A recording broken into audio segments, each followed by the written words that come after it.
चहले थके संसार कभी घटता ही नहीं भंडार। उन्हीं को याद करो, उन्हीं को याद करो, उन्हीं को याद करो। जो है जग के पालनहार, जो है जग के पालनहार, इस पे है अकल विश्व का मार। उन्हीं को याद करो, उन्हीं को याद करो, उन्हीं को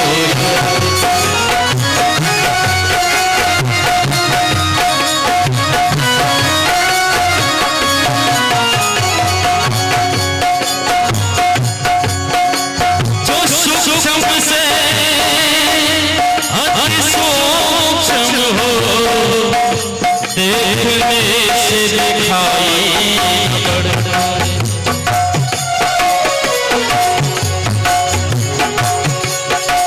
जब वो हाथ बढ़ाता है, आकार भी छोटा पड़ता है। जो सूक्ष्म से अति सूक्ष्म हो, देखने से दिखाई पड़ता है। जब वो हाथ बढ़ाता है, आकार भी छोटा पड़ता है। जो है निर्गुण और निराकार, जो है निर्गुण और निराकार, वही बन जाते जगत साकार। उन्हीं को याद करो, उन्हीं को याद करो, उन्हीं को याद करो। जो है जग के पालनहार, जो है जग के पालनहार, जिस पे है अकल विश्व का मार। उन्हीं को याद करो, उन्हीं को याद करो, उन्हीं को याद करो।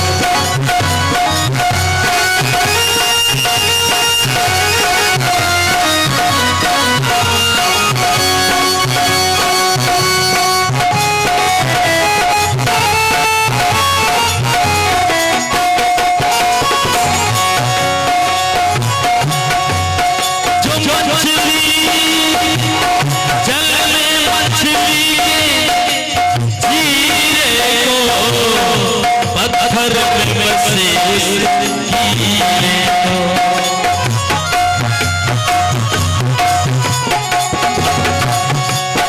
जो जल में मछली के जीरे को, जल में बस पत्थर में बसे उस कीड़े।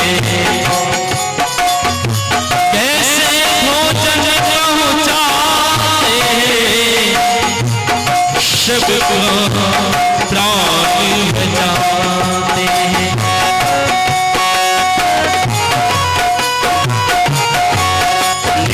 अद्भुत है अधिकार, अद्भुत है अधिकार, करते भोजन जन्म से पहले तैयार। उन्हीं को याद करो, उन्हीं को याद करो, उन्हीं को याद करो। जो है जग के पालनहार, जो है जग के पालनहार, जिस पे है अकल विश्व का मार।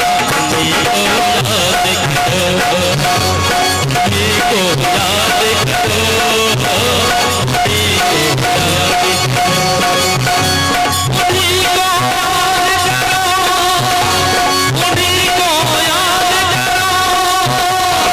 उन्हीं को याद करो, उन्हीं को याद करो, उन्हीं को याद करो।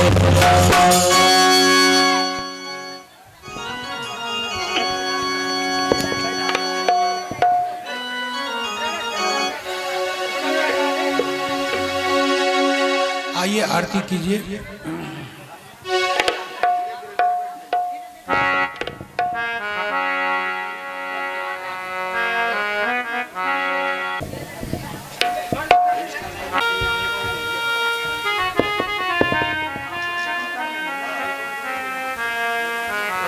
पापियों को पाप से श्री भागवत भगवान की है आरती, पापियों को पाप से आरती।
स्वादिष्टं तोतुं परांसं केशवो प्रियं लग्नं मनुष्याणां सर्वं पापं विपोति सर्वं कष्टं विपोति हरि ओम दो शांति अंतरिक्ष शांति पृथ्वी शांतिरापा शांति हृदय शांति वनस्पतय शांति विश्वे देवा शांति ब्रह्म शांति सर्वगं शांति शांतिरेव शांति श्यामा शांतिरेव ओम शांति शांति शांति। बोलिए सदगुरुदेव भगवान की, व्यास जी महाराज की, सुखदेव जी महाराज की, कृष्णचंद्र भगवान की, रामचंद्र भगवान की, पवन सुत हनुमान की, शंकर भगवान की, बाबा वैद्यनाथ धाम की, बाबा भोजनाथ की, बाबा देवीनाथ धाम की, आज के आनंद की, पावन भगवान की, धर्म की जय हो, धर्म की जय हो, अधर्म का अधर्म का प्राणियों में भावना हो, प्राणियों में भावना हो, विश्व का कल्याण हो, विश्व का कल्याण हो, सत्य सनातन धर्म की जय हो, सत्य सनातन धर्म की जय हो, भारत माता की भारत माता की गौ माता की गौ माता की। ओम नमः पार्वती पते हर हर महादेव। जय जय श्री राधे, जय जय श्री राधे, जय जय श्री राधे श्याम।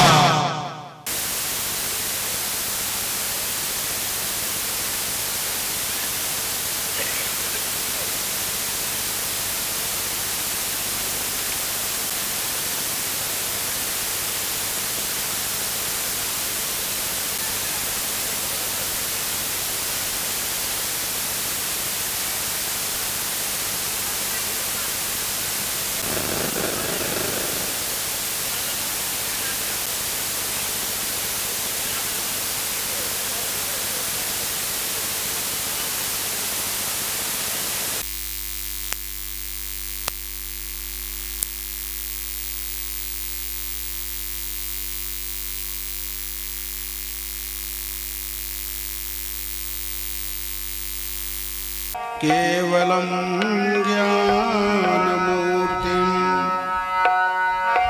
द्वन्द्वातीतं गगनसदृशं तत्त्वमस्यादिलक्ष्यम् एकं नित्यं विमलमचलं सर्वधी साक्षिभूतं भावातीतं त्रिगुणरहितं सद्गुरुं तं नमामि।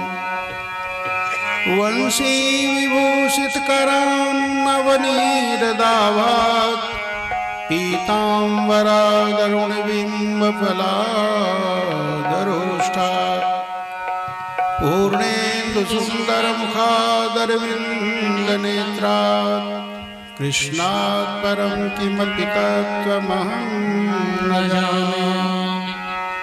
नीलाम्बुजश्यामलकोमलाङ्गं सीतासमारोपितवामभागं पाणौ महासायकचारुचापं नमामि रामं रघुवंशनाथं। अतुलितबलधामं हेमशैलावदेहं दनुजवनकृशानं ज्ञानिनामग्रगण्यं सकलगुणनिधानं वानराणामधीशं रघुपतिप्रियभक्तं वातजातं नमामि। कर्पूरगौरं करुणावतारं संसारसारं भुजगेन्द्रहारं सदा वसन्तं हृदयारविन्दे भवं भवानी सहितं नमामि। भवं भवानी सहितं नमामि। श्रीमन्नारायण नारायण नारायण श्रीमन्नारायण नारायण नारायण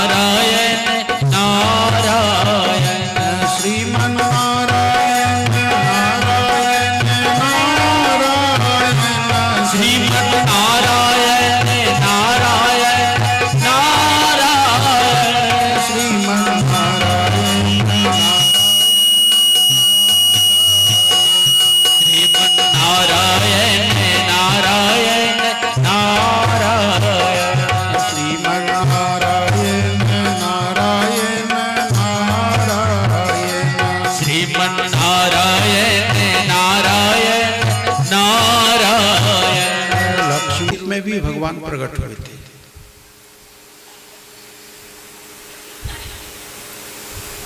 सत्यव्रत नाम के एक राजा थे।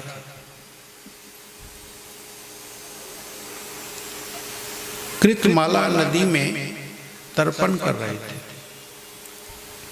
तर्पण करते समय उनकी अंजलि में जल के साथ साथ एक छोटी मछली भी आ गई। उस मछली को पानी में छोड़ने लगे। हाथ में जल ले रहे हैं और उसमें मछली आ जाए तो क्या करेंगे? मछली को तो पानी में छोड़ेंगे ही, फिर दोबारा हाथ में जल भरेंगे। तो जब मछली को छोड़ने लगे तो उस मछली ने कहा, राजन आप मेरा परित्याग न करें। कमंडलू में मछली को रखा था तो मछली का आकार और बढ़ गया। अब कमंडल में कैसे रहे? फिर किसी बड़े बर्तन में रखा, पानी में डाल के, आकार और बढ़ गया। अब तालाब में रख दिया, गड्ढे में रख दिया, फिर बड़े तालाब में रखा, फिर नदी में रखा। नदी भी छोटी पड़ने लगी उस मछली को रहने के लिए, इतना आकार बढ़ गया। फिर समुद्र में डाल दिया, समुद्र भी छोटा पड़ने लगा, इतना बड़ा आकार उस मछली का हो गया। राजा सत्यव्रत समझ गए कि मछली के रूप में भगवान। साधारण मछली ऐसे तो होते नहीं, इतनी जल्दी बढ़ जाए। तब राजा सत्यव्रत भगवान की शरण में आते और कहते हैं कि प्रभु मैं आपकी शरण में हूँ। आपने मत्स्य का रूप किस लिए धारण किया? कौन सी लीला करना चाहते हैं? और मैं आपकी क्या सेवा कर सकता हूँ? मुझे आज्ञा दीजिए। मत्स्य भगवान ने राजा सत्यव्रत से कहा, सुनो राजन, आज के 7 दिन के बाद प्रलय हो जाएगा। धरती रहेगी नहीं, जलमग्न हो जाएगा, चारों तरफ जल ही जल दिखेगा, जल के सिवा कुछ नहीं दिखेगा। सूर्य चंद्र कुछ नहीं, केवल अंधकार ही अंधकार रहेगा, जल ही जल रहेगा। और उस समय मैं फिर मत्स्य के रूप में प्रकट होऊंगा उस प्रलय सागर में। एक विशाल नौका आएगी, बासुकी नाग आएगा, बासुकी नाग की रस्सी बना करके उस नौके को तुम मेरे सींग से बांध देना। सप्तऋषियों के साथ उस नौका में तुम बैठ जाना, सभी बीजों को रख करके और जीवों के सूक्ष्म शरीरों को लेकर के। देखो प्रलय होगा तो सब तो मर जाएंगे, सबके प्राण निकल जाएंगे, निकलेंगे। शरीर तो नहीं रहेगा, शरीर तो मर जाएगा, लेकिन उसका सूक्ष्म शरीर तो रहता है, प्राण रहता है, मन रहता है। तो बोले उस सभी जीवों के सूक्ष्म शरीरों को साथ लेकर के, और जितने आप पेड़ पौधे आदि देखते हैं, वनस्पति आदि, सबका जो बीज होता है उनको लेकर, यानी जो सृष्टि का जो मूल है, जो बीज है, वो तो नष्ट नहीं होता। ये होता है, वृक्ष नष्ट हो जाता है, लेकिन वृक्ष से इतने बीज निकलते हैं कि फिर उसी बीज से अनेकों वृक्ष बन जाते हैं। तो ये जगत तो नष्ट होता है, लेकिन जगत का जो कारण है वो नष्ट नहीं होता।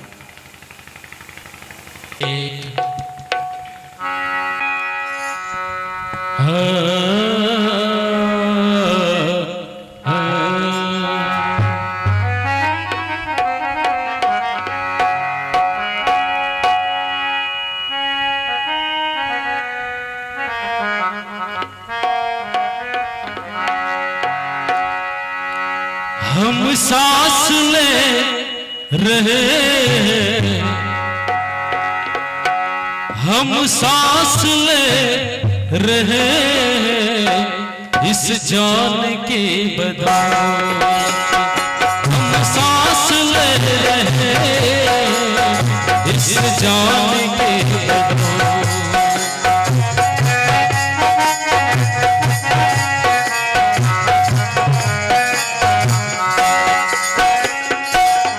सांस ले रहे इस जान के बदौलत, हम सांस ले रहे इस जान के बदौलत, और जान जिस्म में भगवान के बदौलत, और जान जिस्म में भगवान के बदौलत, हम सांस ले रहे इस जान के बदौलत।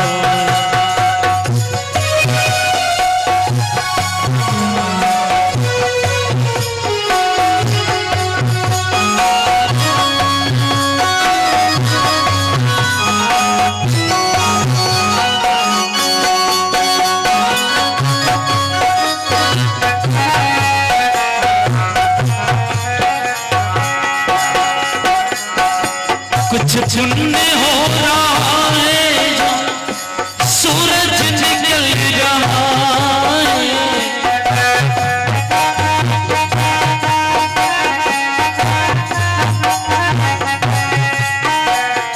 कुछ पुण्य हो रहा है जो सूरज निकल रहा है, कुछ पुण्य हो रहा है जो सूरज निकल रहा है, हाँ कुछ पुण्य हो रहा है जो सूरज निकल रहा है। धरती जमीन सदियों से,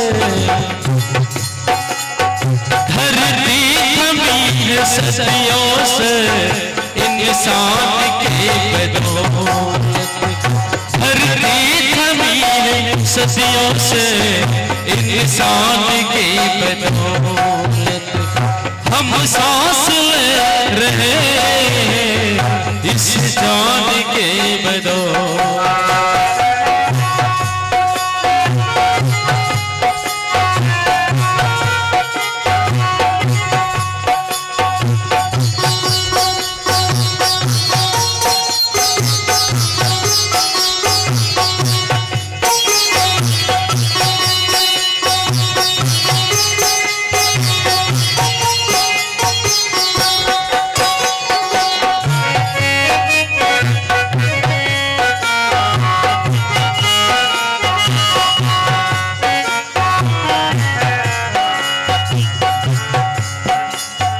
इस सरजमी पे ईश्वर खेले हैं सदा आकर,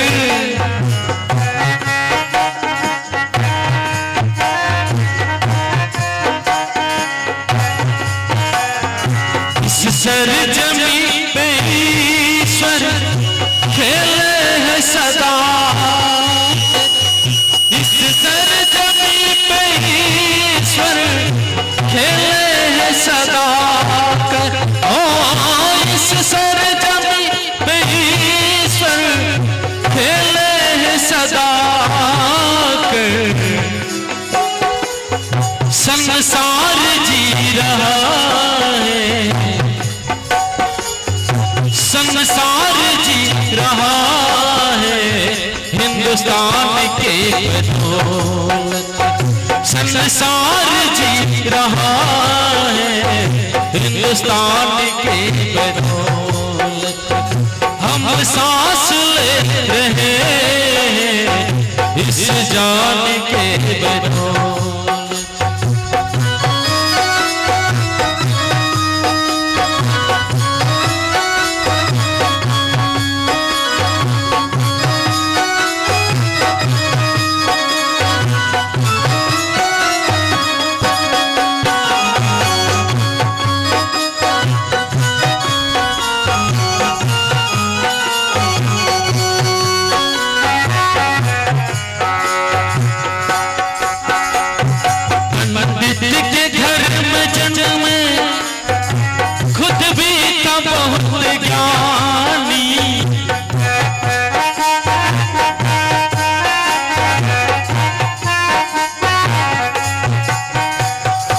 पंडित के घर में जन्म खुद भी तब बहुत ज्ञान, पंडित के घर में जन्म, खुद भी तब बहुत ज्ञानी। ओ पंडित के घर में जन्म, खुद भी तब बहुत ज्ञानी। रावण का नाश हो गया, रावण का नाश हो गया, अभिमान के बदौलत। रावण का नाश हो गया, अभिमान के बदौलत। हम सांस ले रहे इस जान के बदौलत, हम सांस ले रहे इस जान के बदौलत। हम सांस ले रहे इस जान के बदौलत, और जान जिस्म में भगवान के बदौलत, और जान जिस्म में भगवान के बदौलत। हम सांस ले रहे इस जान के बदौलत। जय। इस नवम स्कंद में सूर्यवंशी और चंद्रवंशी राजाओं का वर्णन है। सूर्यवंश में भगवान श्री राम प्रकट हुए, चंद्रवंश में भगवान श्री कृष्ण प्रकट हुए, और भगवान के अवतार लेने के कारण ये दोनों वंश अमर हो गया है ना। सूर्यवंशी राजाओं का इतिहास हम क्यों सुने? फलाना राजा हुआ, फलाना राजा हुआ, फलाना को बेटा फलाना हुआ, फलाना।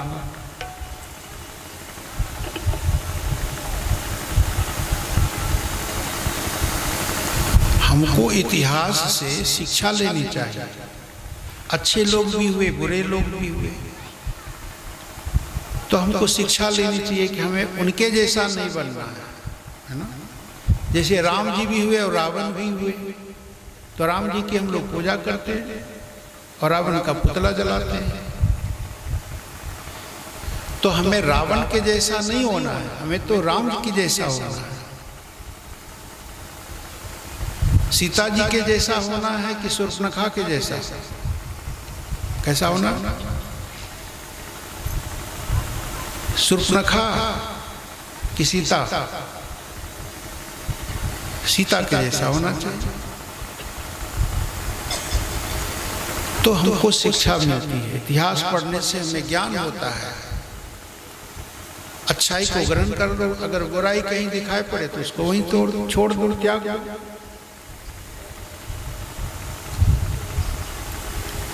तो सूर्यवंश कैसे प्रारंभ हुआ? पहले तो ब्रह्मा जी ही हैं, उनसे ही सृष्टि होती है।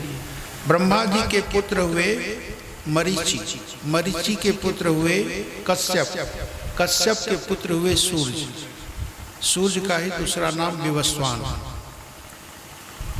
विवस्वान के पुत्र हुए श्राद्धदेव मनु। श्राद्धदेव मनु को कोई संतान नहीं थी। आज अगर किसी स्त्री को संतान नहीं है तो पहले भी ऐसा होता रहा है, पहले भी बहुत सी ऐसी स्त्रियां होती रही हैं जिनको संतान नहीं थी। कथा सुनने से पता चल जाएगा। अब देखो, श्राद्धदेव मनु को कोई संतान नहीं, संतान तो चाहिए। श्राद्धदेव मनु ने कुल गुरु वशिष्ठ जी से प्रार्थना की कि मुझे संतान चाहिए। वशिष्ठ जी ने पुत्रेष्टि यज्ञ शुरू किया तो रानी ने कहा, पुरोहित जी मुझे बेटी चाहिए, ऐसे मंत्र से आहुति दीजिएगा कि हमको बेटी हो, बेटा नहीं चाहिए, बेटा बाद में देखेंगे, हमको बेटी चाहिए। तो ब्राह्मणों ने ऐसे मंत्र से आहुति दी यज्ञ में कि फिर एक बेटी का जन्म हो गया। जब कन्या का जन्म हुआ तो राजा को लगा कि कन्या कैसे हो। वशिष्ठ जी से कहा कि गुरुदेव कन्या कैसे हो गई, मुझे तो पुत्र चाहिए था, बेटी नहीं चाहिए था। वशिष्ठ जी ने ध्यान योग से पता लगाया, पता चल गया कि रानी ने पंडित के कान में कह दिया था कि हमको बेटी चाहिए।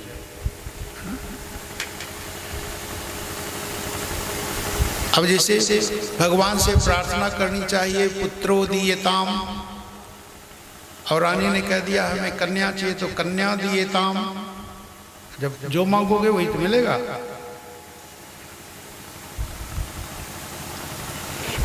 बोले तो तुम्हारी रानी की ऐसी इच्छा थी इसलिए कन्या हुई। तो बोले नहीं मुझे तो पुत्र चाहिए। तो कहा आगे फिर प्रतीक्षा करो। बोले नहीं, इस कन्या को ही आप बालक बना दीजिए। तो वशिष्ठ जी ने भगवान विष्णु का ध्यान किया और उनके आशीर्वाद से उस कन्या को ही बालक बना दिया, लड़की को लड़का बना दिया। उसका नाम हो गया सुद्युम्न।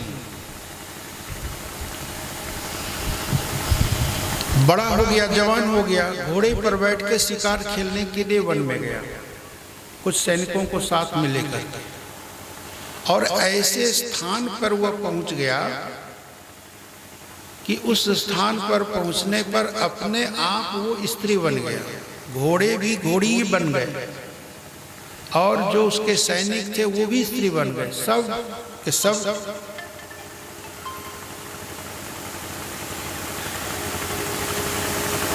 से देखो कि सबका रूप बदल गया।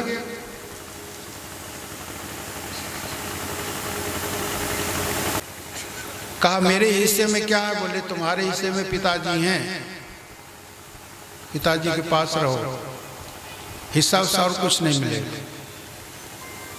नाभाग ने नभग से कहा, पिता से कहा कि देखिए पिताजी मेरे भाई लोग सब हड़प लिए और हमको कुछ दे नहीं रहे हैं, अब मैं कैसे गुजारा करूंगा? कहा बेटा कोई बात नहीं है, तुम तो पढ़े लिखे हो, विद्वान हो।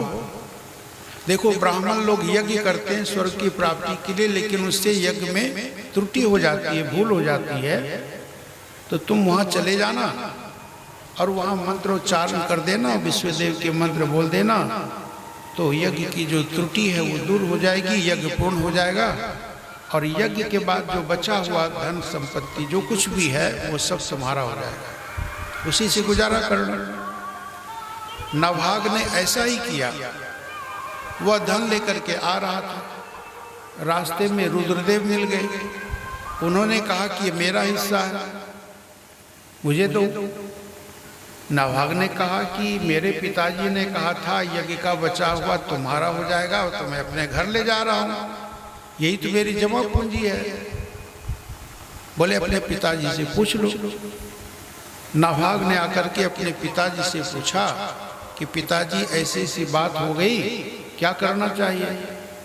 नभग ने कहा हाँ बेटा, अब मुझे याद आया, ऋषियों ने ऐसा ही निर्णय दिया था कि यज्ञ का बचा हुआ जो कुछ भी होता है उस पर रुद्रदेव का अधिकार होता है, इसलिए तुम उन्हीं को जाकर के दे दो। नाभाग ने जाकर के रुद्रदेव को वो धन दे दिया। बोले पिताजी ने कहा कि ये आपका ही हिस्सा है, आप ले लीजिए, मैं अपने घर चलता हूँ। रुद्रदेव प्रसन्न हो गए नाभाग के ऊपर और कहा कि ये धन तुम ही ले लो, मैं तो केवल तुम्हारी परीक्षा ले रहा था। और फिर भगवान रुद्रदेव ने उनको वरदान भी दिया, आत्मज्ञान भी दिया। इस प्रकार से कथा आती है। महाराज मनु के एक पुत्र थे जिनका नाम था सरियाती। महाराज सरियाती की एक कन्या थी जिसका नाम था सुकन्या, और 3 बेटे थे, उत्तानवर्ही, आनर्त और भूरिश्रव। आनर्त के पुत्र हुए रेवत, रेवत के पुत्र हुए ककुदमी, जो 100 भाई थे। ककुदमी का ही नाम था रैवत। उसकी एक बेटी थी जिसका नाम था रेवती। अब रेवती का विवाह किसके साथ करें, इसका पति कौन होगा, यह पूछने के लिए महाराज रैवत ब्रह्मलोक चले गए ब्रह्मा जी के पास। धरती पर कोई पंडित नहीं मिला, वो ब्रह्मा जी के पास चले गए। ब्रह्मा जी अपने कार्य में संलग्न थे, अब अवकाश मिलेगा तब तो बात करेंगे। ब्रह्मा जी ने कहा कैसे आए? तो कहा ऐसी ऐसी बात है, ये मेरी कन्या है रेवती, इसका विवाह किसके साथ करूं आप बता दीजिए। ब्रह्मा जी ने कहा जितनी देर तक तुम मेरे इस लोक में रहे, इतनी देर में तो कितना समय व्यतीत हो गया धरती पर, 27 चतुर्युगी का समय निकल गया। अब जब तुम पृथ्वी लोक में वापस जाओगे तो उस समय भगवान श्री कृष्ण के बड़े भाई बलराम जी द्वारिका में मिले। तुम बलराम जी से अपनी बेटी रेवती का विवाह कर दे। तो महाराज रेवत ने अपनी बेटी रेवती का विवाह बलराम जी के साथ कर दिया। अब भगवान कृष्ण के विवाह की कथा आज तो सुनाएंगे नहीं, कल सुनाएंगे कि परसों सुनाएंगे? परसों सुनाएंगे ना। अब ये जो महाराज सरियाती की कन्या सुकन्या नाम की है, एक बार महाराज सरियाती सैनिकों को साथ लेकर के वन में गए। सुकन्या भी सहेलियों के साथ साथ में गए। और च्यवन ऋषि जो बूढ़े थे, एक जगह तपस्या कर रहे थे, उनका शरीर आच्छादित था बल्मीक से, और ऊपर से घास लता आदि से वो बल्मीक भी आच्छादित ढका हुआ था। बल्मीक बना मिट्टी का ढेर होता। केवल च्यवन ऋषि की आंखें चमक रही थी और कुछ नहीं दिख रहा था। सुकन्या ने च्यवन ऋषि के आंख में कांटा चुभा दिया। च्यवन ऋषि अंधे हो गए। उसका परिणाम यह हुआ कि महाराज सरियाती के सैनिकों को बड़ा कष्ट हुआ, बड़ी पीड़ा हुई, व्याकुल हो गए।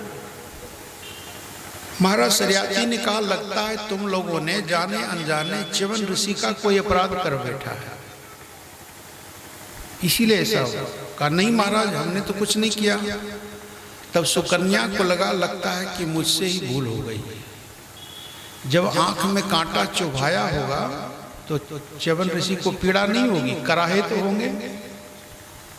तब सुकन्या भागी होगी वहां से। सुकन्या को लगा कि मुझसे ही अपराध हो गया। कहा पिताजी लगता है कि मुझसे ही अपराध हुआ है। मुझे चमकीली चीजें दिखाई दी थी, समझ में नहीं आ रहा था क्या है, तो मैंने उसमें कांटा चुभोया था। बोले बेटी ओ तुमने च्यवन ऋषि की आंख फोड़ दी। महाराज सरियाती च्यवन ऋषि के पास गए और अपनी बेटी के अपराध के लिए क्षमा मांगा। च्यवन ऋषि ने कहा कि बूढ़ा तो मैं था यार, अंधा भी हो गया तुम्हारी बेटी के कारण, तो मेरा निर्वाह कैसे होगा? ऐसा करो कि तुम अपनी बेटी का विवाह मेरे साथ कर दो, मेरी सेवा करेगी। अब महाराज सरियाती को चिंता हो गई कि मेरी बेटी राजकुमारी है और बूढ़े अंधे च्यवन ऋषि के साथ कैसे विवाह कर दो? क्या ऐसा करना चाहिए? कोई बाप अपनी बेटी का विवाह बूढ़े के साथ करना चाहेगा, अंधे के साथ करना चाहेगा? नहीं ना। लेकिन ये भी डर लगता है कि अगर मैं कहूंगा कि मैं अपनी बेटी का विवाह आपके साथ नहीं करूंगा तो वो श्राप दे देंगे। अब तो असमंजस में पड़े, चिंता में पड़े, क्या करूं क्या न करूं। तब सुकन्या ने ही कहा पिताजी आप चिंता मत कीजिए, आप मेरा विवाह कर दीजिए, मैं उनकी सेवा करूंगा। देखो पिता अगर चिंता में हो, दुविधा में हो, विपत्ति में हो, तो बेटी को क्या चाहिए कि बाप चिंता में पड़े रहे। बेटी ने कहा पिताजी चिंता नहीं कीजिए, आप चिंता छोड़िए, वो मुझसे विवाह करना चाहते हैं ना, मैं विवाह के लिए तैयार हुआ, मेरा विवाह कर दीजिए। आखिर में महाराज सरियाती ने अपनी बेटी सुकन्या का विवाह बूढ़े अंधे च्यवन ऋषि के साथ कर दिया। अपने घर आ गए। जो दान दे कुछ देना होगा दे दिया होगा। एक दिन सुकन्या की माँ बोलती है सुकन्या के पिता से कि बेटी को ब्याह करके चले आए घर, इतने दिन हो गए, एक बार देखने भी नहीं गए कि मेरी बेटी कैसे रहती है, जाइए ना एक बार मिल के आइए ना। माँ को ज्यादा ही लगाव होता है बेटी से। महाराज सरियाती गए च्यवन ऋषि के आश्रम, तो देखते क्या है कि मेरी बेटी एक जवान व्यक्ति के साथ बैठ करके हंस रही है, बोल रही है। बड़ा गुस्सा आ गया। अरे लगता है मेरी बेटी ने बड़ा अपराध किया, अपने पति को छोड़ दिया, किसी दूसरे पुरुष के साथ रह रही है। सुकन्या पैर छूने के लिए आगे बढ़ी तो महाराज सरियाती ने सुकन्या को डांट फटकार लगा दी, चल हट पीछे, पैर छूने चली है, कुल कलंक नहीं कहेंगी, दुष्टा कहेंगी, ऐसा तुमने क्यों किया? तुम्हारे कहने पर तो मैंने विवाह किया था, बूढ़े अंधे पति को छोड़ करके परपुरुष के साथ रह रही हो। सुकन्या कहती है पिताजी मैंने कोई पाप नहीं किया, मैं तो अपने पति के पास बैठी हूं, ये मेरे पतिदेव हैं। बोले तुम्हारा पति अंधा था, बूढ़ा था, ये जवान है, सुंदर है। बोले हाँ हाँ पिताजी बात तो सुनिए। एक दिन अश्विनी कुमार आए, अश्विनी कुमार आए तो अश्विनी कुमारों ने कहा कि मैं तुम्हारे पति को नव जीवन दे सकता हूँ, जवान बना सकता हूँ, सुंदर बना सकता हूँ, अपने पति से पूछ लो। मैंने अपने पति से पूछा, पति ने कहा हाँ अश्विनी कुमार को बुलाओ। अब अश्विनी कुमार से बातचीत हुई, अश्विनी कुमार ने हमारे पतिदेव को सुंदर नौजवान बना दिया। तब खुश हो गए। अश्विनी कुमारों को यज्ञ में भाग नहीं मिलता था, क्योंकि वो वैद्य का भी काम करते थे देवता होकर। देवराज इंद्र ने उनको बहिष्कृत कर दिया था। महाराज सरियाती ने बहुत बड़ा यज्ञ किया। उस यज्ञ में सब देवता ऋषि लोग आए और दोनों अश्विनी कुमार भी आए।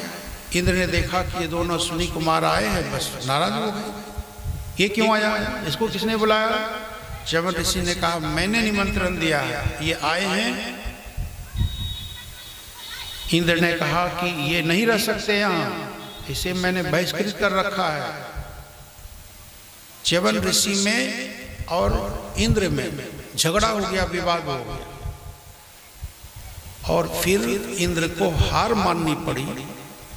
तब से अश्विनी कुमारों को यज्ञ में भाग मिलने लग गया। इस प्रकार से सुकन्या की भी कथा सुनी। महाराज इक्ष्वाकु की कथा भी सुनाएंगे। पहले नाभाग के पुत्र अम्बरीश हुए हैं, जरा अम्बरीश की कथा भी सुनिए।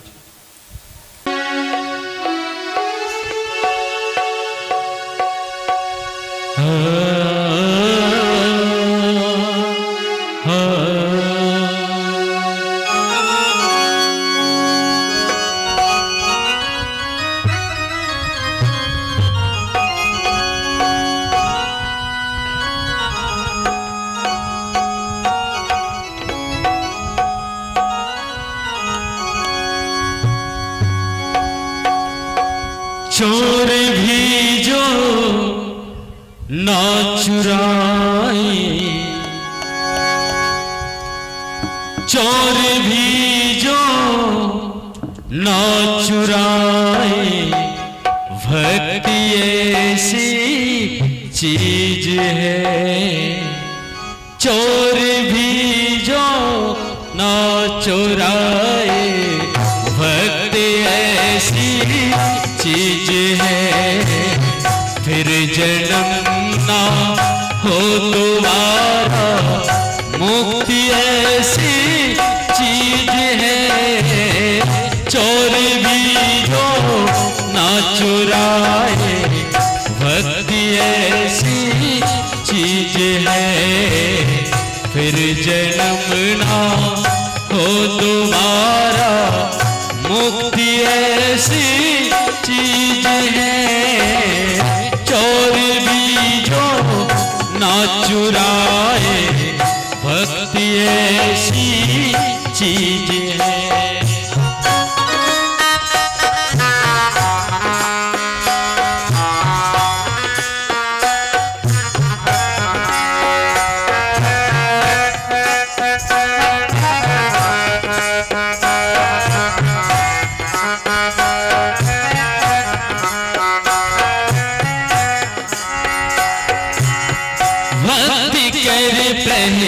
लाद ने दिखला दिया संसार को।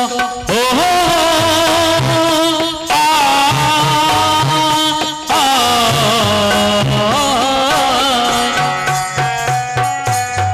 भक्ति कर प्रहलाद ने दिखला दिया संसार को।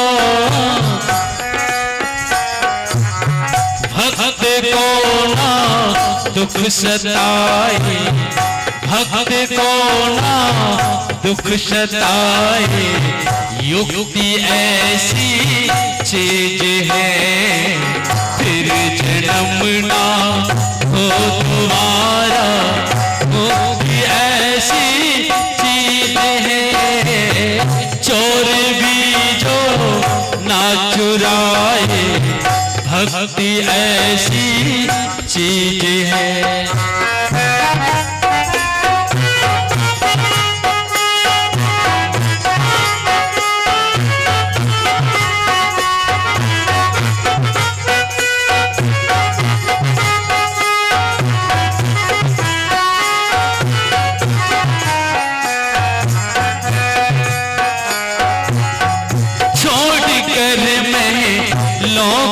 सुख जो चल दिए वनवास को।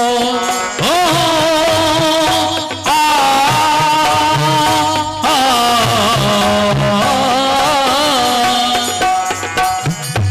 छोड़ कर महलों के सुख जो चल दिए वनवास को।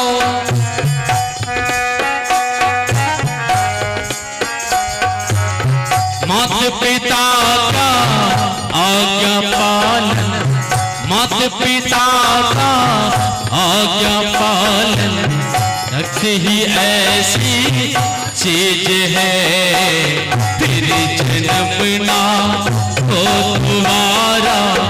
मोह ऐसी चीज है चोर भी जो ना चुराए, भक्ति ऐसी चीज है।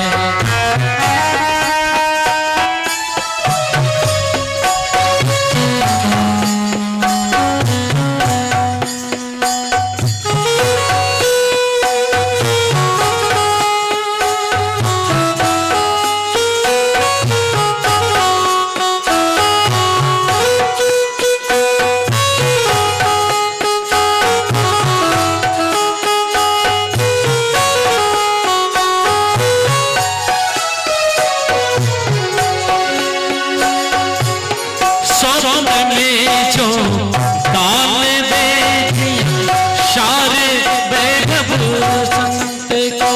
ओहो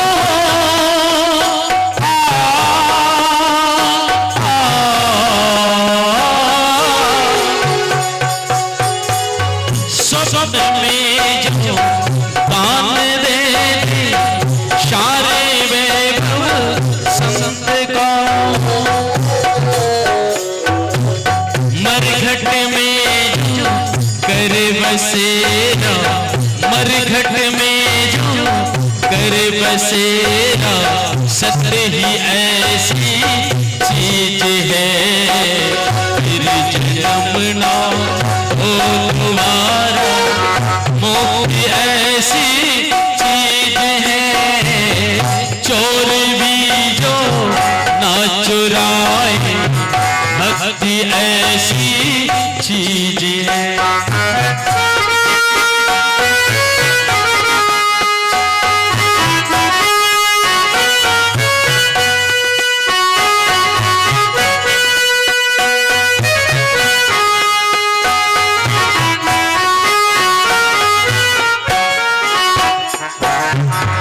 तप किया रावण मिलावर पर उसे ना रख सका।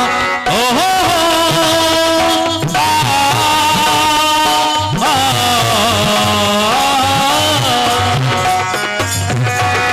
तप किया रावण मिलावर पर उसे ना रख सका।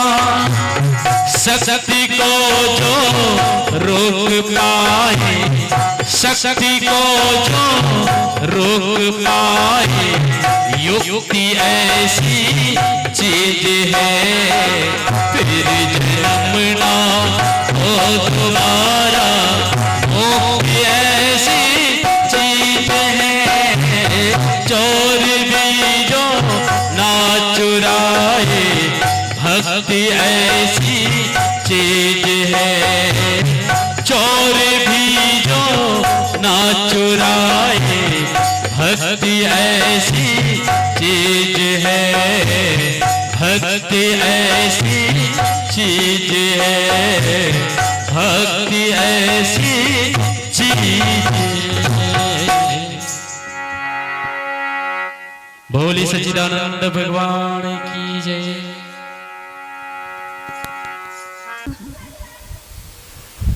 अब आश्रम में, महात्मा के आश्रम में कोई सम्मान मिल जाए, इसका मतलब ये तो नहीं कि महात्मा ही चोर है। कोई चोर चोरी का सम्मान महात्मा के आश्रम में रख करके छिप जाए, भाग जाए, क्या महात्मा ही चोर होता है? ऐसा तो नहीं होता।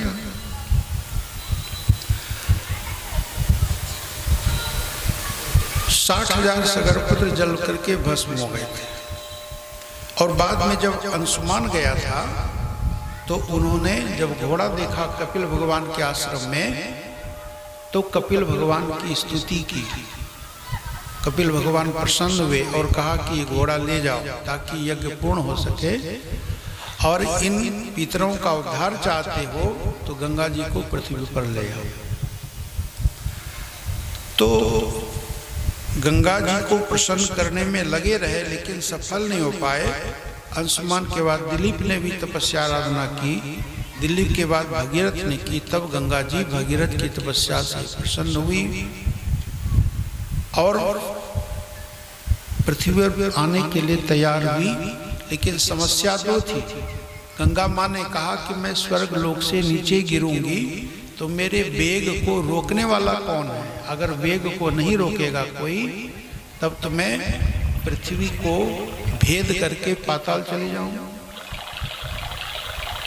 और अगर मैं पृथ्वी पर आ भी गई तो पापी लोग स्नान करके सारा पाप धो के चले जाएंगे, लेकिन मेरे पाप को कौन धोएगा? सबके पाप को मैं धोऊंगी, लेकिन मेरे पाप को कौन धोएगा? मुझे कौन पवित्र करेगा? तो भगीरथ ने कहा था कि भगवान शंकर आपके वेग को रोकने में समर्थ है। उन्होंने जटा फैला ली थी और गंगा जी को अपनी जटा में समेट लिया था, फिर एक जटा से गंगा जी को प्रवाहित किया था। भगीरथ ने यह भी कहा था कि केवल पापी लोग थोड़े न स्नान करेंगे आपके जल में, महात्मा लोग भी तो स्नान करेंगे, भक्त लोग भी तो स्नान करेंगे। और उन भक्तों के हृदय में भगवान प्रत्यक्ष रूप से विराजमान रहते हैं, इसलिए उन भक्तों की चरण धूलि के प्रभाव से आपका जल निर्मल हो जाएगा, वो आपको पवित्र करने में समर्थ है। महात्माओं में इतनी सामर्थ्य होती है कि वो तीर्थ को भी तीर्थ बनाते हैं। ऐसा भागवत में लिखा था, तीर्थी कुर्वन्ति तीर्थानि। संत पवित्र होने के लिए तीर्थ में नहीं जाते, बल्कि वो तीर्थों को भी पवित्र करते हैं। कितना ही पवित्र स्थान हो, तीर्थ हो, लेकिन जब दुष्ट लोग वहां पहुंचेंगे, पापी लोग पहुंचेंगे, तो तीर्थ को भी, पवित्र जगह को भी अपवित्र कर देंगे। लेकिन अगर संत जाएंगे तो उस जगह को पवित्र कर देंगे। इसलिए संत लोग तीर्थों में जाते हैं पवित्र होने के लिए नहीं, बल्कि तीर्थों को ही पवित्र करने के लिए। इस तरह से गंगा अवतरण का प्रसंग भी यहाँ पर आया। इन्हीं भगीरथ के पुत्र हुए श्रुत, श्रुत के नाव, नाव के सिंधुद्वीप, फिर अयुतायु, फिर आगे ऋतुपर्ण, फिर सर्वकाम, फिर सुदास, फिर सौदास, फिर अस्मक, फिर मूलक, फिर दशरथ, फिर एडवीड, फिर विश्वसा, फिर खटवांग, फिर दीर्घबाहु, फिर रघु, फिर अज, फिर दशरथ। देखो दशरथ के वंश में ही आगे चल करके दशरथ हुए। उधर अभी सुनाया था युवनाश के वंश में ही आगे चल करके युवनाश नाम के दूसरे राजा हुए। तो ऐसे कभी भ्रम में नहीं पड़ना चाहिए। मूलक के पुत्र थे दशरथ, दशरथ के एडविड, एडविड के विश्वसा, विश्वसा के खटवांग, खटवाओ के दृगवाऊ, दृगवाऊ के रघु, रघु के हुए अज, अज के हुए दशरथ और दशरथ नंदन भगवान श्री राम। केवल 2 अध्यायों में अति संक्षेप में भगवान श्री राम का चरित्र सुखदेव महाराज ने राजा परीक्षित को सुनाया है, अत्यंत संक्षेप।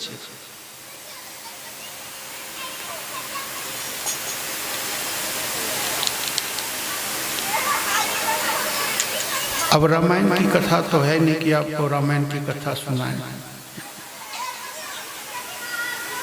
जानते सब लोग